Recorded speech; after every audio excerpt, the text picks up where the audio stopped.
Ever notice how a deadline feels like it's slowly draining your soul? Like, no matter how fast you type, you're losing a piece of yourself? Well, it literally used to because the word was not joking at all. The word I'm talking about is deadline. Today, we're diving into a word that haunts students, professionals, and procrastinators alike. A word that could get you killed. This is the real story behind the word deadline. Buckle up because it's going to get intense, educational, and a little hilarious. Let's rewind to the 1800s, smack in the middle of the American Civil War. Picture it: muddy prison camps, grumpy guards, and prisoners with questionable hygiene. And somewhere in all this chaos, someone invented the deadline.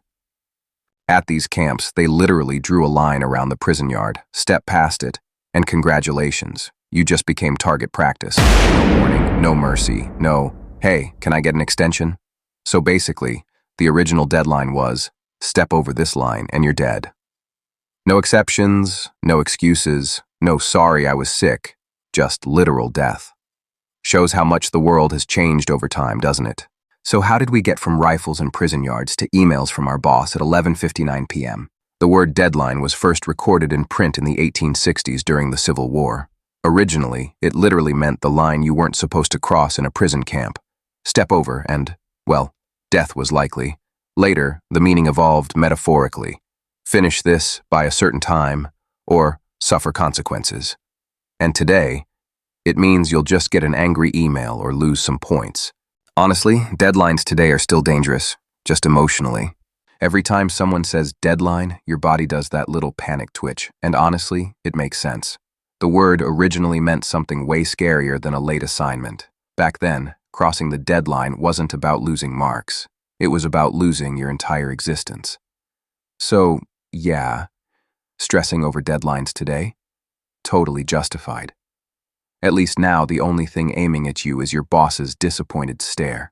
Fast forward to today. Deadlines might not come with rifles anymore, but don't get comfortable.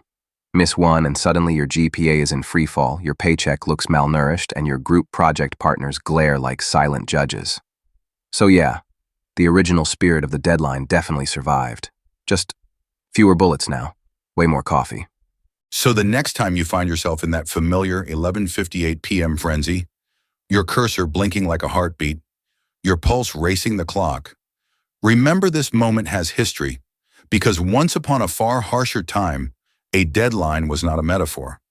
Rather, it was a boundary in the dirt, and on the other side, a musket waiting for the foolish or the desperate. Today, the battlefield is your laptop, and your only enemy is procrastination. But the spirit of the word remains, whispering through time, finish, or face the consequences. Thankfully, there are still consequences, but they don't just shoot back. If that thought stirred something new in you, tap the like button.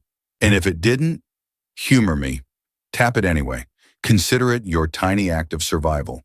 And for more forgotten origins, more hidden histories, more words that once walked with danger and drama, subscribe to this channel, because behind everyday English, there is always another story waiting to be told.